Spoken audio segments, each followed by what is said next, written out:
This is one of my favorite stories about Abraham Lincoln. I first read about it in Doris Kearns Goodwin's book, Team of Rivals: The Political Genius of Abraham Lincoln.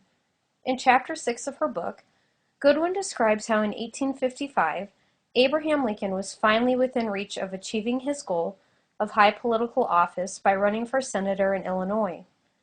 At this time, senators were not directly elected, but were chosen in state legislatures. Lincoln was running on a platform that rejected the Kansas-Nebraska Act, which had passed in 1854. The Kansas-Nebraska Act allowed the people in Kansas and Nebraska to decide for themselves if they wanted to be a free or slave state. This act was a rejection of the 1820 Missouri Compromise that did not allow slavery north of the latitude 36 degrees 30.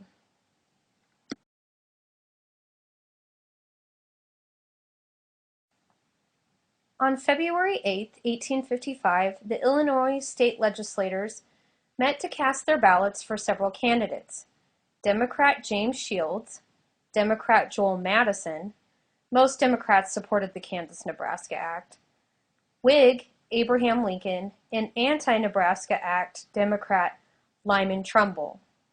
On the first ballot, Lincoln received 45 votes, with Shields receiving 41 and Trumbull receiving 5. To win the Senate seat, a candidate needed a majority of 51 votes. In the ballots that followed, Lincoln reached 47 votes, just 4 shy of victory. If the voters who supported Trumbull would switch their votes to Lincoln, he could win and they would have an anti-Kansas-Nebraska Act senator in power.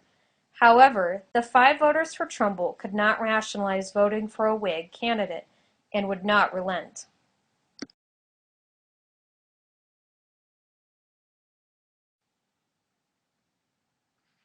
After 9 ballots, Lincoln realized that the Nebraska Act supporting Democrats would win if they could not break the deadlock. Lincoln decided to drop out of the race, despite having the most votes, and convinced all of his voters to cast their ballots for Trumbull. For Lincoln, opposing the Kansas-Nebraska Act that allowed slavery into new territories and states was more important than winning the Senate seat.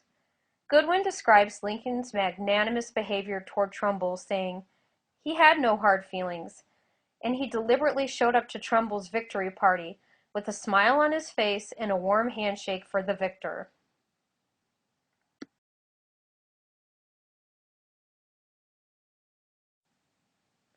Although Lincoln was dejected and thought he had lost his chance to serve in the U.S. Senate, the undying loyalty that Trumbull and his followers felt was demonstrated in their assistance to Lincoln during his 1858 run for the Senate and his 1860 bid for the presidency.